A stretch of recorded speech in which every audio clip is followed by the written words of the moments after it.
Pitching and the ability to persuade people to give you what you want, even if they started out regarding you with suspicion or even hostility, is power. It's figuring out what someone cares about and then caring about it yourself so you can give them what they need.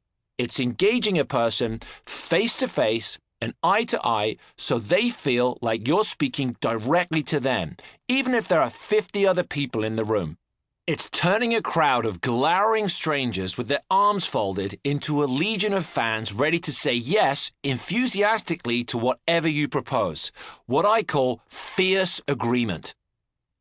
It's the power to get the job, get the girl or guy, get the part, make and save money, get better service, advance your career, do just about anything you want to do. Unless you live on an island or spend your days playing video games in your parents' basement, happiness and success in life depend on persuading someone else to give you something you want.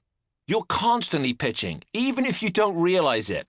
If you walk into a Jeep dealership, you're pitching the salesman and sales manager, trying to persuade them to give you the best deal on a shiny new Grand Cherokee and the best price on your trade-in. If you see someone interesting and attractive at a bar or nightclub and want to get their phone number, you're pitching them. You're trying to engage their sense of humor, get past their natural skepticism of being hit on, pique their interest, and build some trust so they'll take a chance on meeting you for coffee. When you walk into your boss's office for your annual performance review, you're pitching her on how you gave the company amazing work during the past year and convincing her that you should receive a gold-plated review, a fat raise, and maybe that corner office that's been standing empty since last quarter. If you're a server or bartender, you're pitching customers every time you clock in. You're talking with them, paying attention to small cues in body language, listening to their terrible jokes, finding ways to make them feel taken care of, and possibly acting as their therapist, confessor, partner in crime, or wingman for the evening. Why? So you can get a big tip, pay your bills, and afford a vacation to Mexico where somebody can wait on you for a change. I'm pitching you in this introduction. It's true. I'm trying to connect and get you excited so you'll keep reading. And I'm using all my enthusiasm and boyish charm to do it. It's a shame you can't hear my English accent because it's dazzling. If you've read this far without even realizing it, then it worked. That's the power of the pitch. The better your pitch, the better your outcome. But becoming a pitching superhero doesn't just happen.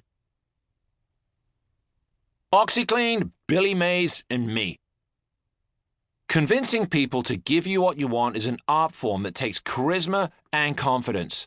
But no great pitchman becomes great based just on those qualities. The good ones make themselves great with practice and discipline, mastering a series of skills that have proven themselves from the street markets of coastal England and the home shows of America all the way to the election stump. Those are what I call the pitch powers.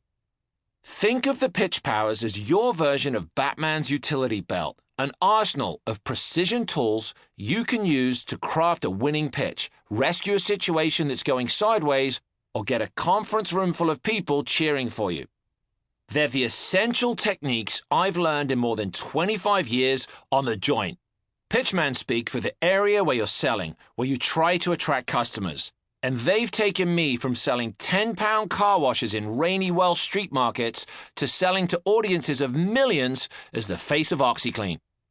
If you know me at all, you probably know me because of OxiClean. After all, I've done countless commercials for the product, and I wouldn't be here without OxiClean. That also means I wouldn't be here without Billy Mays. And while Billy is a book all by himself, a little backstory is in order. The first time I saw OxiClean, it wasn't called OxiClean. I actually don't remember what it was called. It was 1993, and I was working a corner booth at the Miami Home Show, a 24-year-old kid selling my super chamois mop. Not far from me was this lady at a joint with this giant mound of white laundry powder that looked like a prop from the movie Scarface.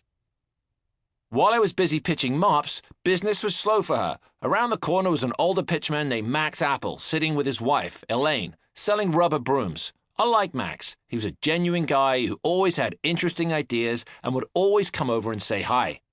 Max must have noticed this new oxygen-powered stain remover and seen something that I didn't, because before I knew it, Max was sitting at the joint with the white powder, and now it was called OxiClean.